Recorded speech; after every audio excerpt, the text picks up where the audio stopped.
সব শেষ। টাকা পয়সা চুরি করে বিদেশে পাঠিয়েছে, আপনার রিজার্ভের টাকা চুরি করছে, ব্যাংকের টাকা চুরি করছে, ব্যাংক ব্যবস্থাকে শেষ করেছে, প্রত্যেকটা জায়গাতে টাকা দিচ্ছে।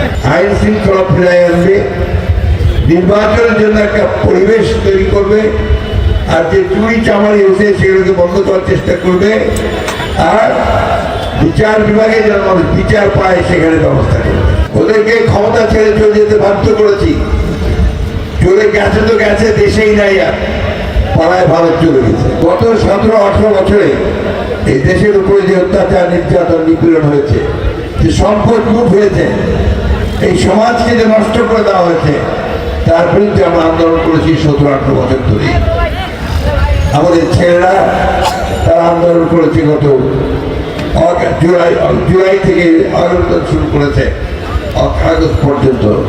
তাদের এবং আমাদের সামনে হাজার হাজার ছেলে মেয়েদের মৃত্যুবরণ করেছে, গুলি করে মেরে দিয়েছে রাজপথে।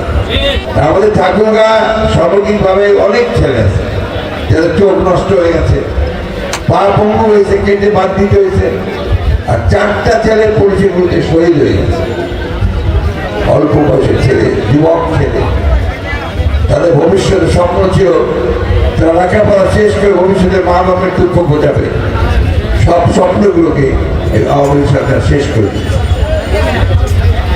আজকে এই সরকার চলে গেছে, কিন্তু বাংলাদেশকে একেবারে আপনার আমি বলি এটাকে ফোকলা করে দিয়ে গেছে। সব শেষ। টাকা পয়সা চুরি করে বিদেশে পাঠিয়েছে, আপনার রিজার্ভের টাকা চুরি করছে, ব্যাংকের টাকা চুরি করছে, ব্যাংক ব্যবস্থাকে শেষ করেছে, প্রত্যেকটা জায়গাতে টাকা দিচ্ছে। এই স্কুলের টিচার দিবে, শিক্ষক নিয়োগ দিবে টাকা, পিয়ন নিয়োগ দিবে টাকা, কলেজের শিক্ষক দিবে টাকা, যেখানে যেখানে যান যেখানেই টাকা দিতে হবে। কাকে? আওয়ামী লীগকে। ওই জায়গা থেকে আমরা বের হয়ে আসছি। আমরা এখন একটা বলতেছি আমরা স্বাধীন হয়েছি, তাই না? আগস্ট মাসের 5 তারিখের পরে অনেক রক্ত দিয়ে আমরা স্বাধীন হয়েছি। পুরোপুরি স্বাধীন কি হয়েছি ওই নিয়ে নাও। এখন কিন্তু আমার কোনো সরকার আসে নাই, সরকার আসছে একটা মাঝখানে মধ্যবর্তী অন্তর্বর্তীকালীন সরকার। এই সরকারটা কোনো রাজনৈতিক সরকার নয়, এই সরকারটা হচ্ছে একটা নির্দলীয় এবং একটা অন্তর্বর্তীকালীন সরকার। তার দায়িত্ব কি?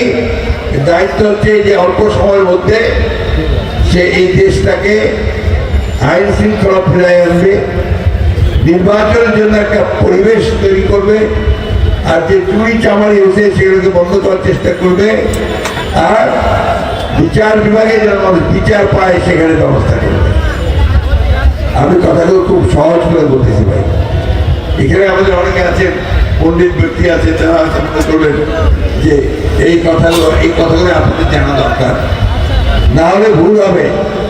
সরকারটা বিএনপির না, এই সরকার হচ্ছে অন্তর্বর্তীকালীন সরকারের প্রধান হচ্ছে একজন খুব মানি লোক, শিক্ষিত লোক, যে নোবেল পুরস্কার পাইছেন, প্রফেসর ডক্টর ইউনূস, তাই না? সবাই তাকে মানি, আমরা মানি না? কি চাই এই সরকারটার কাছে? এই সরকারটা আমাদের দেশটাকে এমন একটা জায়গায় নিয়ে যাক যেখানে আমরা আমাদের সবাই ভোট দিতে পারবো। ভোট দিতে চান না আপনারা? ভোট দিয়ে তো প্রতিনিধি নির্বাচন করতে চান, এমপি নির্বাচন করতে চান, আপনাদের উপজেলা চেয়ারম্যান নির্বাচন করতে চান, চেয়ারম্যান নির্বাচিত করতে চান, তাই না? আমরা তো সব শেষ করে দিচ্ছিল। সবার আগে সিল মাইরে সরকারের পুলিশ সকলকে দিয়ে ওনারা রেজা দিন, তাই না? আর কি রেজা মাধ্যমে আমরা দিব না। আমরা ওদেরকে পরাজিত করেছি, ওদেরকে ক্ষমতা ছেড়ে চলে যেতে বাধ্য করেছি। চলে গেছে তো গেছে, দেশেই নাই, আর পাড়ায় ভারত চলে গেছে, ইন্ডিয়া চলে গেছে, তাই না?